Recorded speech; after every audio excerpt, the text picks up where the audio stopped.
Welcome to another edition of What the Fuck Happenings here in Mendham and such.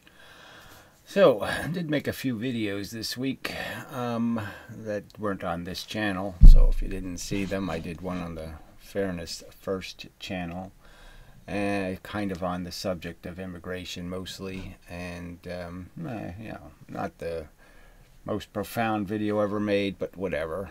Then I did a few videos responding to Modern Mystic videos. He's making videos on the brain, and it's a subject I like, but it's a lot of extra words. It's not the summation of brain function, I guess, if that could be written. Just what, some of the labeling some of the dominoes that are the process of our identity. And I'd say we're still doing it, talking past each other. Not that he's listening to any of my videos. I mean, his conversation is forced to be some of that because he doesn't allow much feedback in any form. So, that is a problem in terms of any kind of utility or having anyone else contribute to the refinement of any kind of narrative explaining how your brain, not the gooey bits, but the basic mechanical process of creating an identity and what moves you or motivates you to do what you do. Anyway, so that's probably some stuff I'll have to talk about in this video just because it's on my mind. And, so psychobabble, some of it, and hopefully some of it, some stuff gleaned out of evolution, let's say. I mean, I'm just, I'm living with, my brain is in dissidence just because it has this difficulty of an unuseful conversations with people in terms of their inability to make, what you'd call a real argument, which brings up Piro, which isn't the right video. There it is. So there was another video I did besides the Mystic videos. I've been doing, my Draft Physics channel. There was one particular video that was, half of it was sort of a overview of conversation on YouTube, and so it has some good bits in it. So, you can just ignore the second half if you don't want to hear the physics arguments. And the first half is just on the fact of the difficulty of arguing. And that sort of is directed to the idea that there's a lot of people proposing that they are making some sort of actual factual counter arguments to something I say in these videos, and all they do is quote mine, take the most extreme or the most, like after 5 hours of conversation, they'll take the final clip where the conclusion is, yeah, nothing really works, and so you might as well just shoot them, or some kind of thing like that. Some statement that's basically resigning to the fact that all of the nice solutions don't work, and you're really stuck with no choice. So in the example of a brain example would be, there's people often talk about how, well, we have no free will, therefore we can't punish criminals because they weren't free to choose to be criminals. And I could argue that an eye for an eye was always stupid because you didn't know whether it was going to work. I mean, the idea that you could somehow poke out somebody's eye, and that would grow back the eye he poked out. Well, that would never work, right? We could always know that you're not going to fix the one bad act with another bad act. Well, that isn't going to work. But there is the truth that deterrence, is a mechanism. The fact is we can reward and punish behavior, and by doing that, by example, people will behave, thinking they're going to get the check in the mail, or they're going to get the tax bill in the mail, whichever, and those incentives will create lots of behavior that prevents future eyes from getting poked out. So if people are recklessly poking eyes out and you deter it by punishing it in some way, that is, making the people who poked eyes out pay a price for it, then other people will say, well, I won't recklessly poke an eye out because I don't want the bill. I don't want to pay for it. So it has really nothing to do, the existence of a punishment system has nothing to do with revenge. I mean, it has nothing to do with revenge for the smart people, okay, or for, I'd say even most people can understand deterrence works. So even for the democracy itself, it's not just punishing people for the fun of it. It's obviously very expensive to punish them. And, obviously it is true that there was no mechanism in their shitty robot that let it know it was a shitty robot. I mean, it was just a shitty robot. And so the behavior, punishing their behavior, generally speaking, isn't to fix their behavior or to fix the thing they broke. It's to prevent more bad behavior. So it's to give the shitty robots a message that's loud enough that the shitty robots incorporate into, oh, but I don't really want to go through that getting executed thing. So I think I won't do it. And that's what it's for. So it's perfectly logical to punish. Now, one could argue, well, that's mean. Oh, that's evil. You're causing harm on purpose. Well, now we get into the conversation about, well, show me the alternative that works, and we'll use that. So show me the way the good guys win, where they don't have to kill the bad guys, and I'll be all for it. But that's the gutlessness of most of the people making any kind of counter arguments, trying to pigeonhole people into negative perceptual perceptions, just negative on their face. The ones that are having to do the hard work, the fact is that if you want to Hoover Dam, you're going to have to kick some people off their land. Well, what's the alternative? Okay, I mean, you offer them a fair price and they won't take it. What else do you do? What's the option that's available? You don't make the dam. Oh, okay. So I guess there's people who think that would have been good for America if it wouldn't have done that, or if it wouldn't have done the Alaska pipeline and just said, screw it. We're going to have to break some eggs. We don't want to, you can't break an egg, so fuck it. So nothing gets done because you're afraid to break an egg. And again, I would argue that our justice system has fallen apart just because a lot of these punishments aren't real anymore. There's a lot of people out there who know they can steal the car and they really won't pay for it. Especially the juveniles. They just play this game like, ha ha ha, I'm a kid, so they can't do anything. And obviously we pay a price for that knowledge. When they know it doesn't work, I mean, in the sense that we're not going to do anything to really inconvenience them, it's not going to be all that harsh. Their future will not be put in some grave jeopardy, their health even.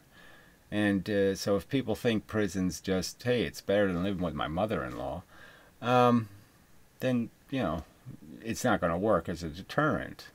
So, and the fact is that we have accepted a country where people do live in places that you could literally call hell. I mean, the neighborhood is hell. The people in the housing circumstances is hell. And you really can't, it's really no worse than. I mean, going to prison would almost be an advancement in their condition, in the sanity, it'd be more sanitary, and it might even be quieter. They might get more quiet time in prison. So, yeah, obviously the deterrent ain't going to work much on those kind of people who say, I have absolutely nothing to lose, so go ahead and give me my 3 meals a day and the cot to sleep on, because I don't have that in my regular life. So, if you're going to give me that, yeah, I win. I take the risk of the crime and, successfully getting away with it without the cops even catching me. And yeah, even if they catch me, I still don't lose. And if I lose, I don't lose much. The margin of losing is so tiny, who cares? And we can see it. So I'm just saying that this is a piece of social engineering gibberish that somebody can make these arguments, and they're kind of indestructible. I mean, you can't really get around them. It's just true. That's the way it works.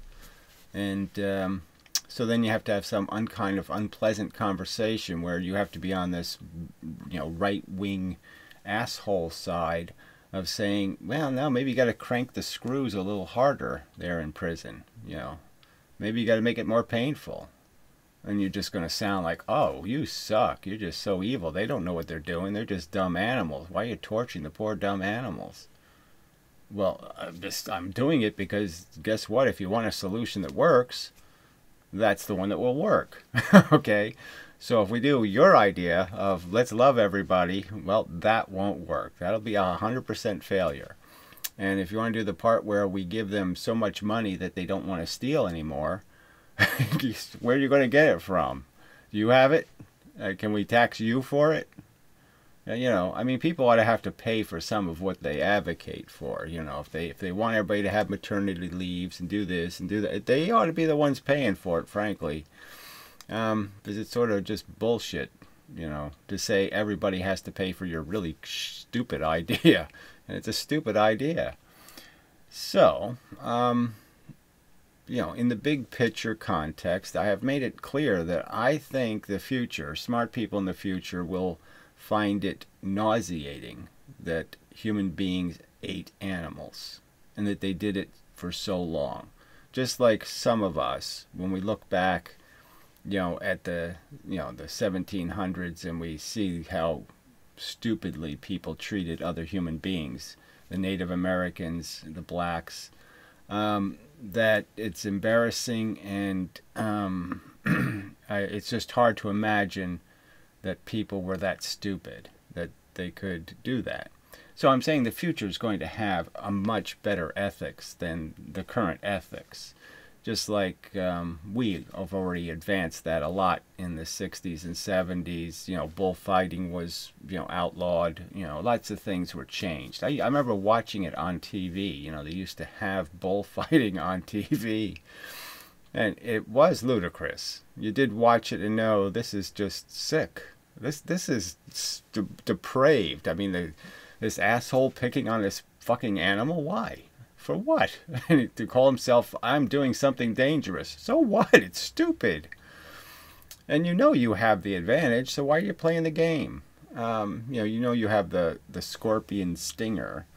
And the animal doesn't know that. But anyway, so if somebody was talking about those things going on now, where people were actually, to any large extent, were forcing dogs to fight or cockfighting and all that kind of stuff. There's a lot of people who might say something like, just kill them. I mean, shit, they're junk, they're garbage, humans. I mean, if they can't figure this out, what else can't they figure out, right? If they can perpetrate these kinds of cruelties, what, you want them raising kids? Oh, fuck, no. What's the solution to the problem? You can sit there and say, well, that's just too draconian. Well, fine, go ahead and say it. But don't pretend, if it was for a value you cared about, that you wouldn't say the same thing. That there's a point where it just keeps perpetually happening, and you must solve the problem. So you must, you must, if you're going to be obedient to reason and logic, you got to know that the cost of it is so high. And if you keep letting it just keep happening and keep happening and keep happening, you're paying a huge price for existence that may not be worth paying. And that's what the whole point is, right? Is that we have all these prices for existence, and we don't have cures, and we don't have prevention, and we don't have any of this stuff. And so therefore the price of existence is very high. Now, some of these people think we are, we have upped the game with medical technology and all this stuff, that we're somehow winning. But they must, I don't know, if they're going to be reasonable, they'd have to concede that, well, it depends on what you call winning. I mean, if you like having surgeries, and you like being irradiated, and you like going through the whole process of the medical industrial complex, you like having tubes up your ass and up your dick and all that stuff, well, then you can say you're winning. But if you can understand that some animals might not like all that crap, you can't call it winning. You can't say they're doing better because they have to go through dying, more than once. I mean, dying once is bad enough, some of us might say. Dying more, numerous times, going through the process of almost dying, but we didn't quite do it. We spent 3 years almost dying, and we didn't quite do it, so we get to live some more, so we can, in about 17 weeks, we can start dying of something else. Now, you might think that roller coaster is a great deal, but I think reasonable people can say, nah, not a great deal. Now, you'll take the completely uncontextual argument, the argument that doesn't have in it, something like malaria, right? I could say, quit wasting money on nets, for people. Quit spending money on symptoms, okay? Quit spending money on the current victims.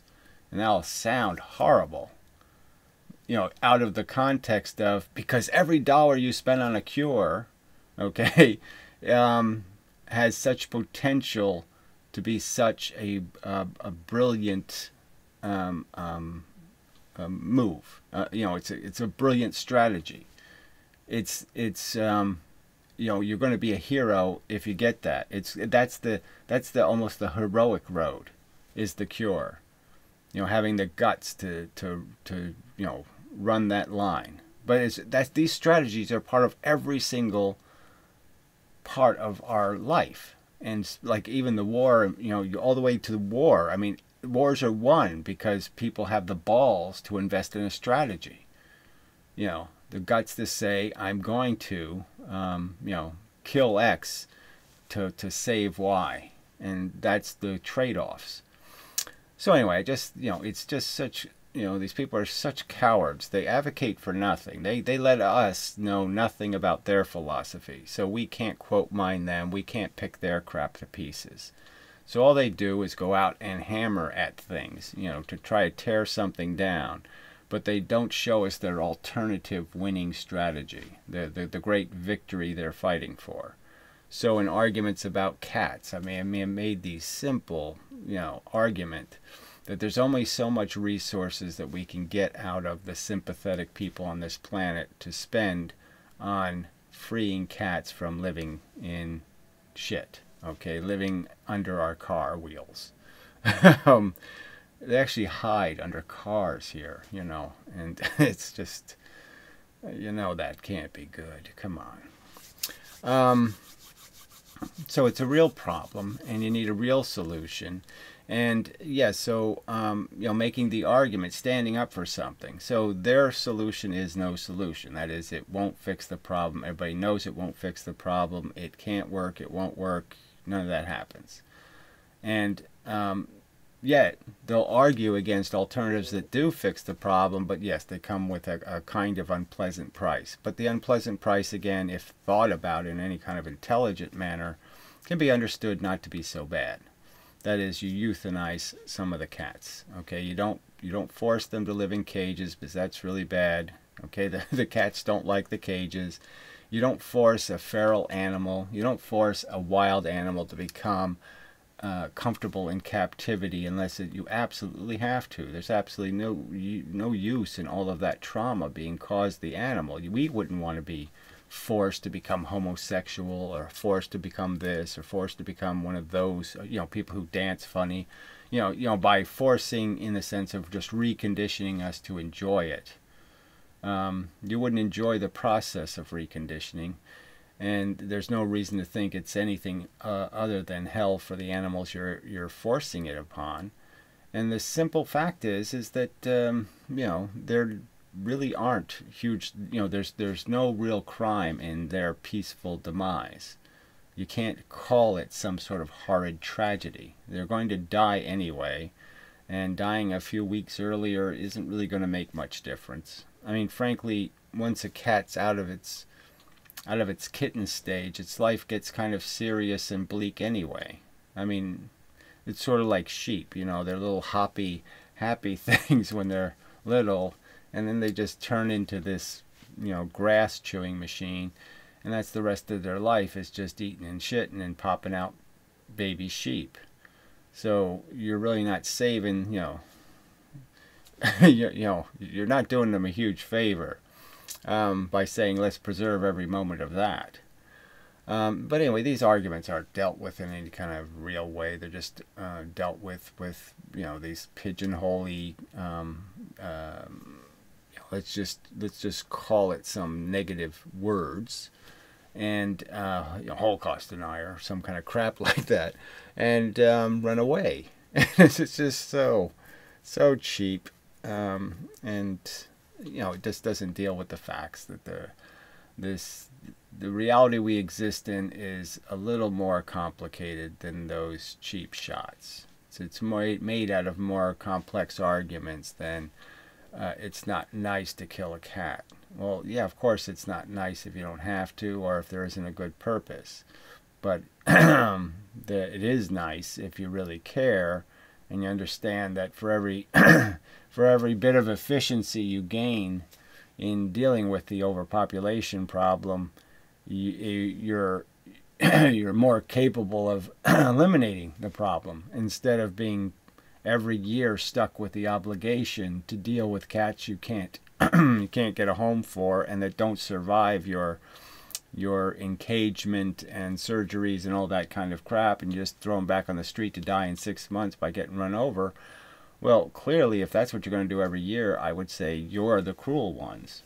Okay, if you're signing up for a program that will never fix the problem, I can't think of any other word for that but cruel. So you don't even have a hope of winning. You're not even investing in a strategy that has a hope of winning. You're just going to lose the war, and lose it in an expensive way. That's nothing for anybody to applaud. The thing to be applauded is the road that wins, and it wins as inexpensively as possible. That's all we should be applauding, are strategies that will accomplish that. And so you can make arguments for vegetarianism, where you argue, hey, you don't have to become a vegetarian. Just don't raise your kids to eat meat, to be addicted to it, to need it. Don't turn them into what you are, inefficient. Turn them into one of those efficient people that live in those other countries, that live longer, it's a fact, and live healthier. So do your kids a favor and don't raise them with your bad habits. Just admit you have a bad habit. There's no real need for me to force my habit on them. So maybe I should try, you know, with a little bit of incentives, incentivize them to eat their vegetables, and to eat, you know, to enjoy food that isn't as greasy and slimy and shitty as the food you're eating. And certainly if you don't have kids, then obviously you can just advocate and say, yes, it'd be very good if society does everything it can to nurture the future generation, to wean the future generations off of an unnecessary bad habit. What's the big deal? So, you know, instead of doing this insipidly silly crap where you pretend vegetarians are unhealthy and meat eating is natural, that somehow we actually did, you know, a couple of million years ago, we were actually chasing squirrels down and chewing their hide off. That never happened, okay? We never ate dead animals, okay, certainly before fire. I mean, no chance at all. So, you know, why are people being so silly? You know, just make horrible arguments. And you know, all this talk about what should be and how to make the world a better place, it always, you know, it should be, I mean, really bad arguments shouldn't even be possible. But unfortunately, there's just too many people who are convinced by slogans, and all you have to do is just suggest it. You know, just suggest somebody's done something inappropriate, and that's all they need to tear them down. And that's all it's about. It's not about building something better up. It's always just about tearing down, and often it's the less betters who are just trying to grasp at any straw to tear down the right answers, because they know the right answers aren't going to, placate their ambitions or the world they want to create. They'll lose the reasoned argument, so they have to resort to the unreasoned one. It's pretty much that simple. Alright, so maybe I take a break and see if I can see which direction my brain wishes to go. Blah, blah, blah. Alright, I should be back. Yeah, it says record. I think that's what it says. Anyway, so I was thinking about this conversation of the brain and the fact that it has, like any conversation, I suppose, you're going to talk about any kind of subject. There's like, foundational issues, and then you try to get to the more complex ones that sort of require some acceptance of the foundational premises. Like if you're going to talk about ethics, first you have to have a conversation about what really matters in terms of the value equation of what you're trying to preserve. And I would argue that my foundational arguments are that most of the ambitions of human beings don't mean much. What really matters is, how do humans feel? Okay, are they comfortable? Comfort is what we're striving for, and an absence of torture. So you could argue that you have to eliminate torture. So if torture is part of the equation, that's really messy. Okay, that even a small amount of it is really poisonous to the pie. A small amount of torture in the pie, and the pie's not worth making. And so we have to describe a certain bakeability. You have to have a recipe that's that has any hope of making something good. Okay, that's minimally good, satisfactory, that isn't a disaster, that isn't you should have never even tried. So all these subjects have a way to order them. So you're going to have a conversation about the end result is you're talking kind of in the free will subject. Is there a material universe of determinism, or is there some other kind of universe? So you have to go all the way back there sometimes to have the conversation. But a way separate from that is to talk about the evolution of the brain. So first you have to accept the existence of evolution, and then you'd understand that the brain is incrementally advanced. It doesn't. The evolution doesn't think ahead. It doesn't give you toes because it's thinking ahead and saying, well, on the diving board you're going to need to hang the toes over the edge of the board or something. It's not doing that. So everything has to have immediate use, or at least at minimum every defect or every attribute we have has to be not in the way. So at minimum, for it to stay as part of your genetic code, it has to be benign to some other important function and therefore ignorable, like some whatever, an extra layer of fingernail or something, some silly thing that wouldn't probably not going to have any decisive impact on your function. Sorry. Failing to be perfectly healthy or something. Anyway, so you can have this ordered conversation where you have to start with these premises and work your way up to, this is how evolution basically works, and then you get to a next subject and the next subject, and it's all kind of tedious to be able to put all of that, construct all of that into a very well ordered thing. So these videos with the mystic, they get to all these, there's all these different pieces of the subject are placed in all kinds of different order, and some of it shows up that there isn't an order, there hasn't been agreement upon the way it would function.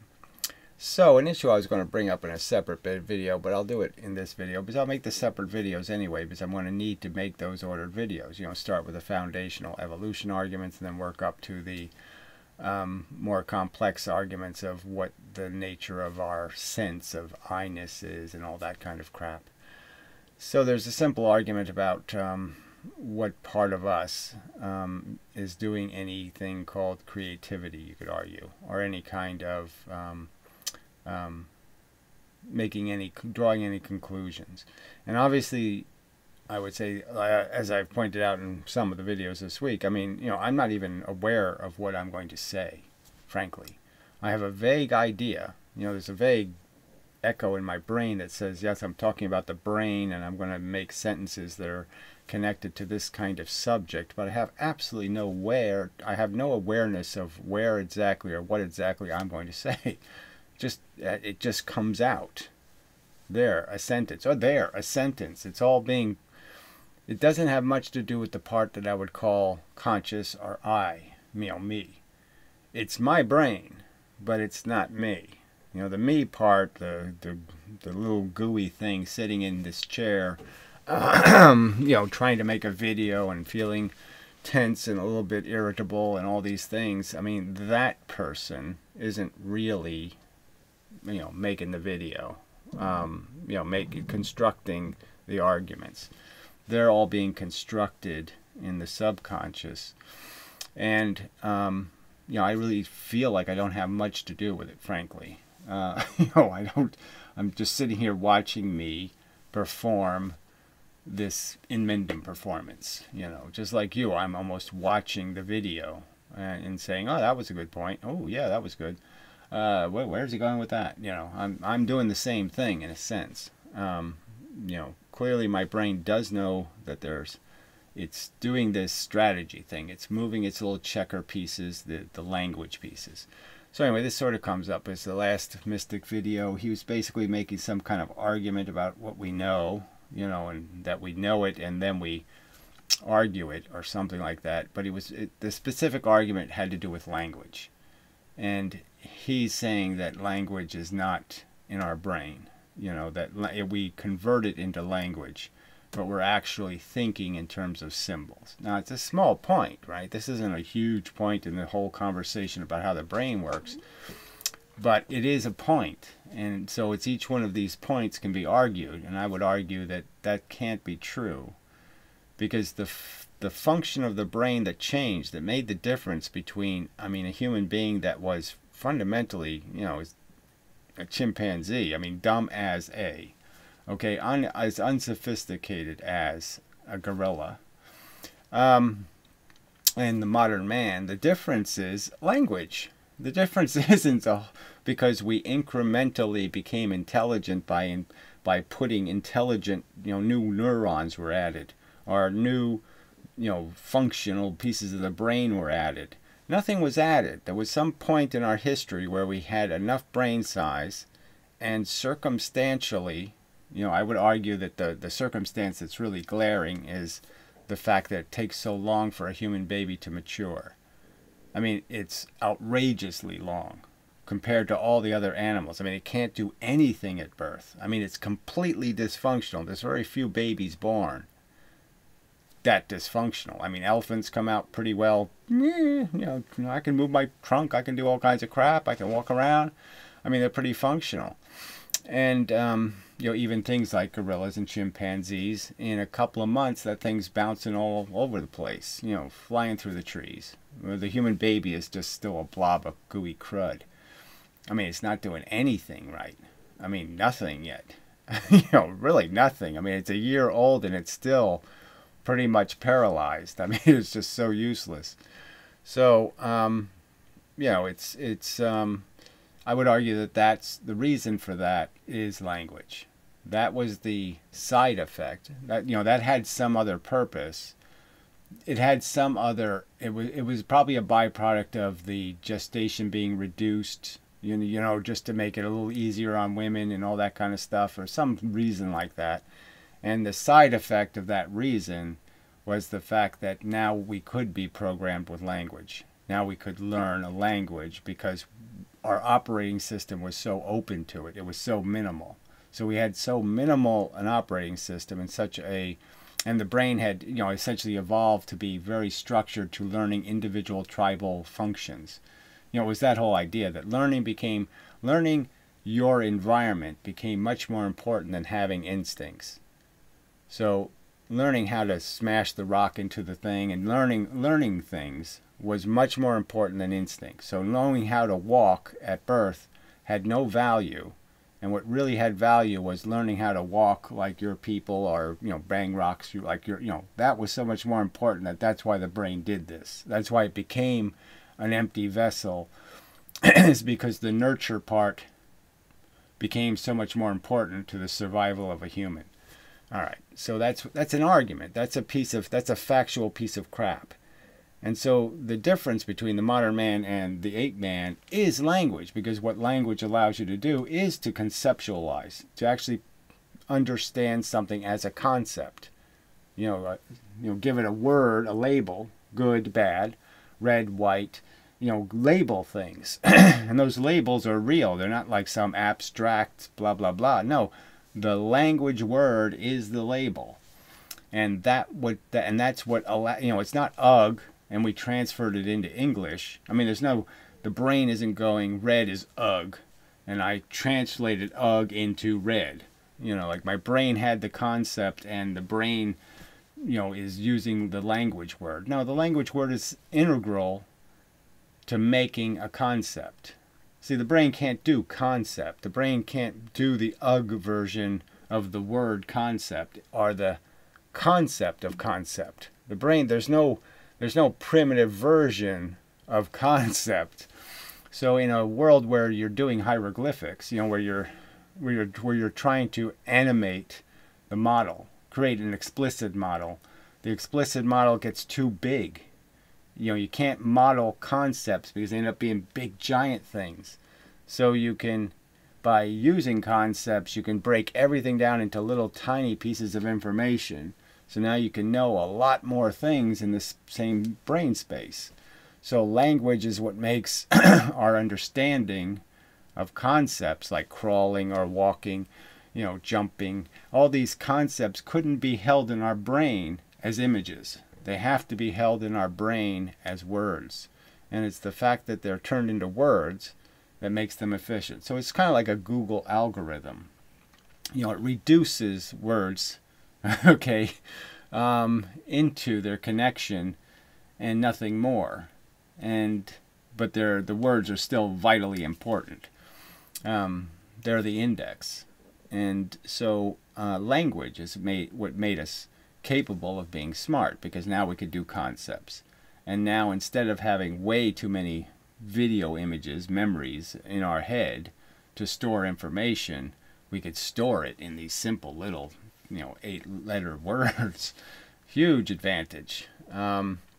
So that's just a disagreement, that Mystic can say something and I can say, nah, it can't be that way. That's not the way it works. The brain is not.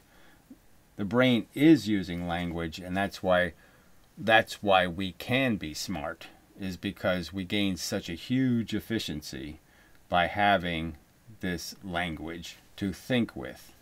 So we are actually using the words. Your brain is using the words. And I guess another sub-argument I would make to reinforce the argument is the very fact that we use words so well, that our brain so quickly, it's so quickly making this content. I mean, it's thinking, arranging the words, arranging the sentences, arranging the emphasis, arranging whatever I'm doing with my hands. It's arranging all of that. And there's just no way it could do that if it had to translate it from primitive symbols into language. It just wouldn't have enough time. It wouldn't be able to do it this way. So I don't think that can be, I don't think that works as an explanation, that somehow we're still thinking like a caveman, because we're really not.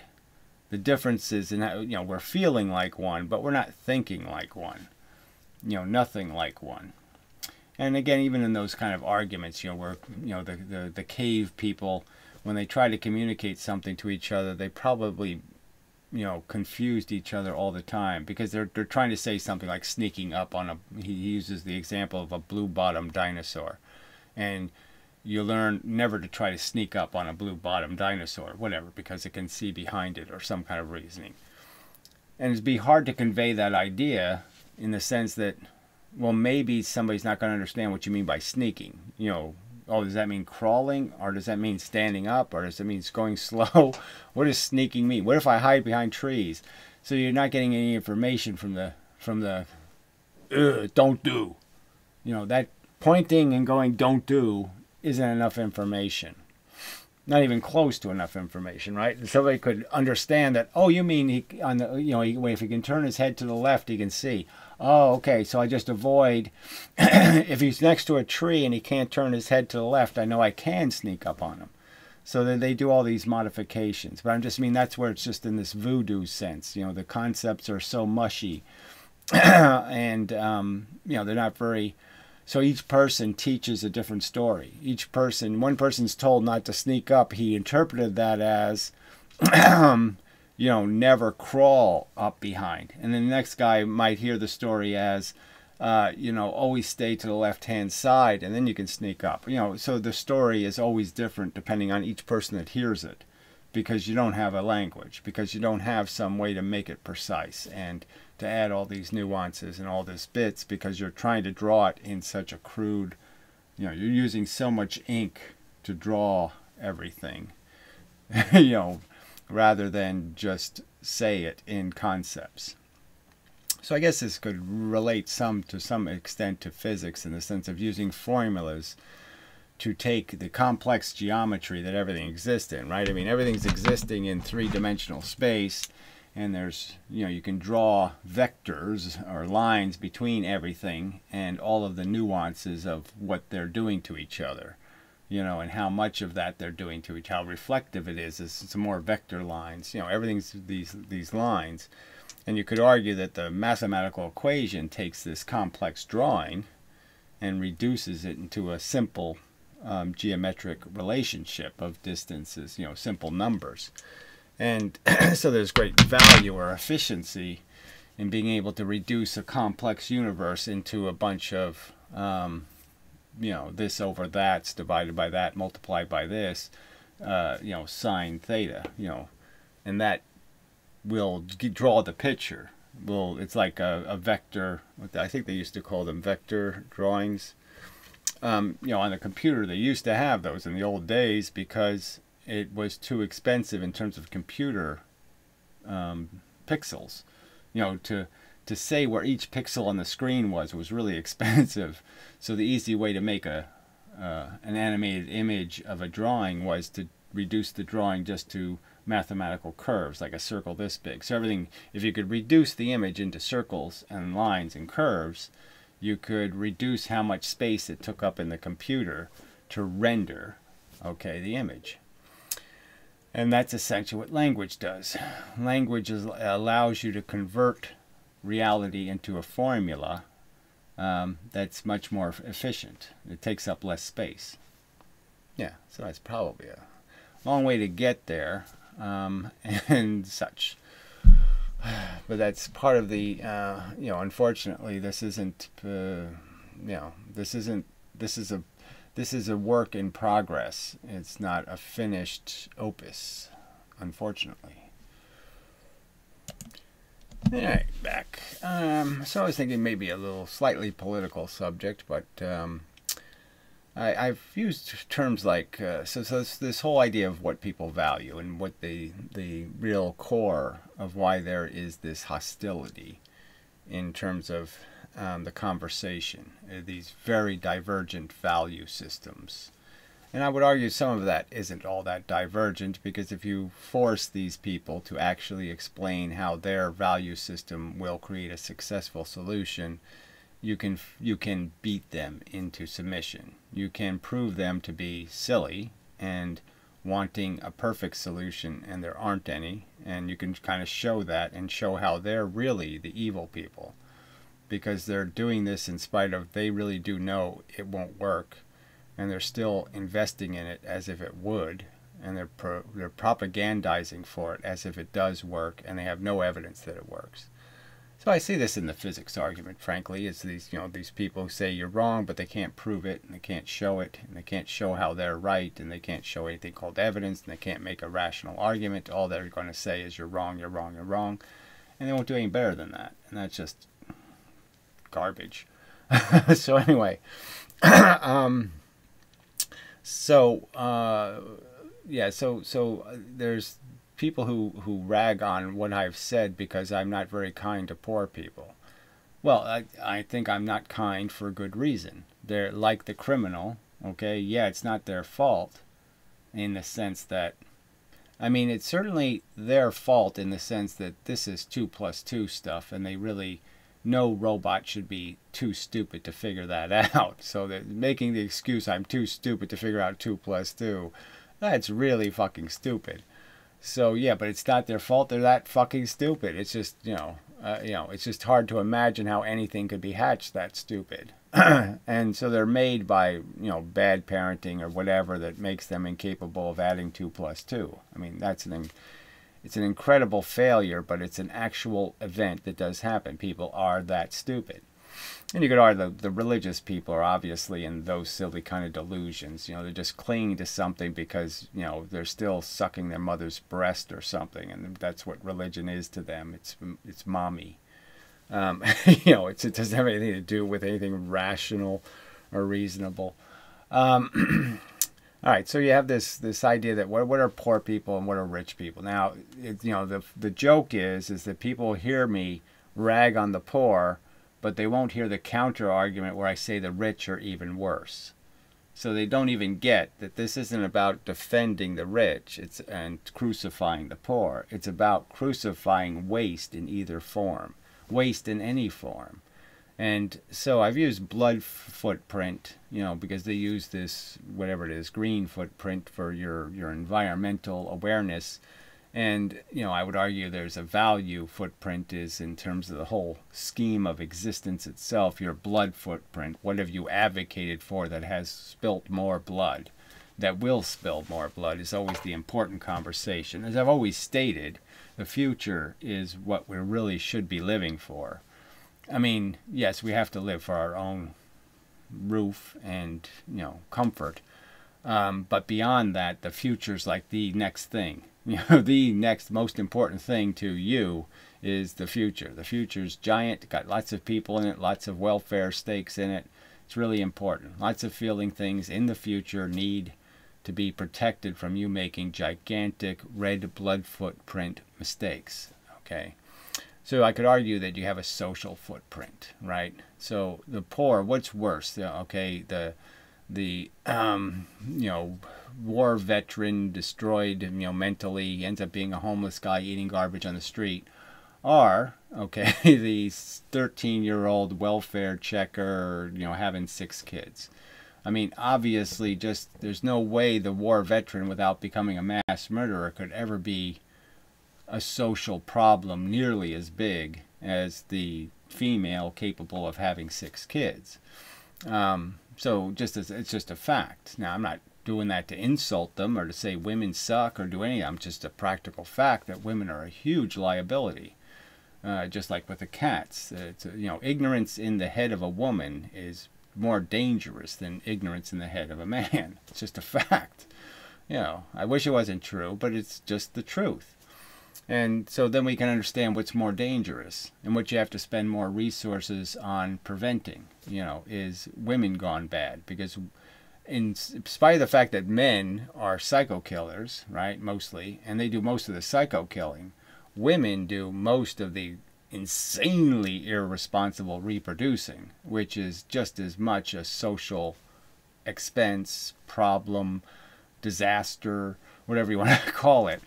They make the psycho killers, right, in a lot of ways. They make the, let's say, the less egregious little murderers of all the social criminals, of all the people who are too dysfunctional to integrate into society and become productive, or at least not unproductive, right? That's all this argument's really about. It's not so much about it, you have to give society anything. It's just your taking part is the part you have to justify, and the amount you're taking. So again, it's the difference between, petty theft and murder is the difference between just being dysfunctional and being reproductive and dysfunctional. Huge differences in terms of the long-term social cost. And that's, in my opinion, just some way you have to look at this thing, isn't it? That you can figure out where the biggest bit of the poison is. You can figure out where the biggest, the thing that's really causing the dysfunction, you can nail it down. So again, as a counter argument, I would point out that the rich are useless. Okay, they have no productivity. They waste their education playing golf. I mean, they really aren't helping society in any way. They aren't doing any real engineering or any real anything. They're just doing a bunch of managing their giant egos and, playing the world like a game. So they're useless, and they waste a ton of money. I mean, one rich man, one rich woman, these people are so high maintenance, they actually can piss away. They can find a way to piss away $1 million a day on bullshit, on fresh flowers and this, that, and the other thing. All this, huge amounts of wasted human labor. All this kind of labor, like if you added up all the labor spent, polishing mansions and, manicuring and cutting and grooming and doing all this crap for these rich people, you could build a human dam. You could build a Hoover Dam maybe every 6 months. Okay, so for the last, 50, 60 years, we could have, a new Hoover Dam style piece of social infrastructure every 6 months if we didn't have to feed the indulgences of these silly, high maintenance, silly people. It's just a fact. It's probably worse than that. I mean, we could land on the moon, every 3 months, every 2 months. Maybe it's even one every month. Every month we could just go to the moon, go to the moon, go to the moon. On the money they waste. It's just a huge amount of resource thrown away. I mean, free education, yes, you could do free education. You could, blow up another country. I'm just saying all the money, it's a huge amount of money wasted on indulgence. And money matters, and there is a difference between wasted employment and productive employment. So that's another thing I've tried to point out. All jobs are not equal. Okay, some jobs are highly socially beneficial, like the linemen sticking the wires back together. And some jobs are hugely useless to society and just cost us all. The asshole designing the algorithm for, how long the commercial plays, or, whether it should play, what volume it should be at to be most effective in disrupting other people's brain function. That's a waste of life. It's a waste of function. It's a social blight. So yeah, lots of jobs are socially blighty. Okay, they're not making the thing work better. They're making it more expensive, and they're friction. They're just creating friction. They're just creating, you lost your energy, you lost your money, you lost your efficiency. So I would argue that any political conversation has to be grounded in some kind of notion that you have to have some understanding of these real mechanics of the real system. So we have to model it with real words that understand that there's no free lunch, that there isn't just free money. Money's made out of work, enterprise, innovation, invention. So even that's another word. You can get back to the brain, that we don't really invent. That each one of us is just a mixing bowl, and we've all pointed our bowl in different directions. So some people have really cool ingredients in their mixing bowl. They've got a little piece of this and a little piece of that and a little piece of that, and those are all good pieces. And now they can put those pieces together. Their brain can mix them and pop out blue LED or something. So we don't really do the creating. The environment did have to throw the stuff into the mixing bowl. If it wasn't for the environment, we wouldn't be who we are. This goes back to, in the physics conversation, there's a person called, Franklin Hu, and kind of an eccentric character. Well, anyway, he just did a video, building a little radio out of an electric kit I had when I was a kid, and having that little Radio Shack at the time, that's who was selling them, I think, kit made a difference in my life, in the sense that it got me caught into electronics and this and that. And this is one of those things. That's when the bowl was pointed in a direction, And I don't think I'd be making physics videos now if it wasn't for that kit then. You know, probably wouldn't be, because I wouldn't have enough familiarity. I wouldn't have been connected to it enough. Wouldn't have had, well, you could say that about anything, right? You know, when did I first pick up a golf club and swing it and say, hey, I like this. It's fun hitting things. You know, so, but that's the catch of life, is, you know, those little things are really what did all the inventing, was just circumstances that provided the right ingredients for it. So I'm not saying your brain doesn't have to, you know, your brain did it, so I don't think there's any point in saying this brain didn't do something or that brain didn't do something. Of course it did do it, but it didn't do it, a lot of the times the doing didn't require anything to clap your hands about. The invention was just a byproduct of their casual interaction with the world. Now, the opposite's true when you say somebody goes to medical school. Obviously, that's where they made a decision, and that decision, okay, involved a decision to accept some kind of burden and difficulty and challenge and work. Just like the athlete who becomes the greatest jumper in the world or whatever, you can't deny that they took on the task, and that, you know, having the courage, you know, to fail, you know, to invest and fail, is something to, you know, sometimes it's worth admiring, but a lot of times it's not worth admiring, because, you know, they're still scheming. You know, they're doing it just to be a hero. They're doing it just for this, just, you know, so it's still tacky. And there are, you know, and they still, you know, it could be that they just had the luxury of doing it, where other people had to go to work, so they couldn't become an Olympic champion because they had to go to work. You know, all this kind of stuff. So it's just circumstantial again. You're just lucky to have the, you know, you're lucky. So, so no matter what it is that happens, you got to be lucky.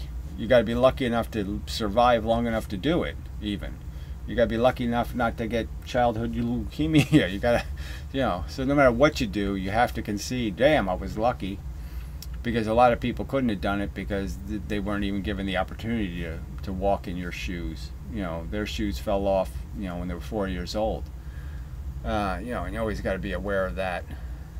So I am agreeing that there's no point in us being too, you know, being too silly about this whole hero thing, because the hero really isn't made out of an individual himself. And, you know, we do sort of stand on the shoulders of, I don't know if it's giants, but we stand on the shoulders of a lot of people who did fail. The people who failed are just as important as the people who succeeded in a lot of respects. And it wasn't for somebody else's failure, you might have done the same thing and gotten blown up. But the fact that he did it for you, getting blown up, he showed you how not to do it. And knowing how not to do something is just as valuable as knowing how to do something. You could argue. But anyway, I'm just saying that there is a part of this that you don't, it doesn't have to be all or nothing. It just has to be, you just have to understand that, yes, we don't get what we deserve. We aren't, you know, it's a little more complicated than that, but there's no point in pretending we're not individual machines, and that those machines can't be labeled as, hey, that one seems to work better than that one. And that's not a crime, to just point out that one's working better. It doesn't mean that it's worth more, or that it should be cared for more, or that it deserves more comfort. Just is a fact, and sometimes it does deserve. Just because sometimes to be what it is, it did have to struggle. It had to do a lot of stuff it didn't really want to do. You know, that wasn't much fun. You know, like even making these, you know, it had to squint its eyes and had to, you know, work. It had to, you know, it had to spend a lot of backstage time, you know, knowing what it's thinking and how to say it. You know, it had to, you know, there's some work involved. It doesn't just happen. And the work had to be voluntarily stepped into. And like I said, all of that does deserve, it's something we should reward, rather, you know, in people who are willing to invest in better performance. Let's just say that. Things likely to produce a higher functionality. That should always be something we generally applaud. You know, it's a good thing. But yeah, that's, you know, so you really can't have a conversation about social engineering without having a conversation about social prices and who pays the prices and all of that stuff. That's all part of this, you know. There's no point in the liberals talking about whose money it is when they don't earn it. You know, and the same is true for the rich on the righties on the other side who didn't earn it. I mean, the only person that the person whose voice should be the loudest, in a sense, is the person who is the productive. You know, the ones actually doing life very well should have a little more say than the failures saying gimme, gimme, gimme, and then the ones who never earned it, never did any work for it, saying it's mine, it's mine, it's mine. Yeah. But anyway, enough of the video, I believe, and such. Yeah, hit the right mark. An hour seems about right. And so, until the next time, and such, and so forth and whatnot. Maybe we'll go to the empty screen. So, yeah. So, see what happens. Who knows? Day at a time. All that mush. You know.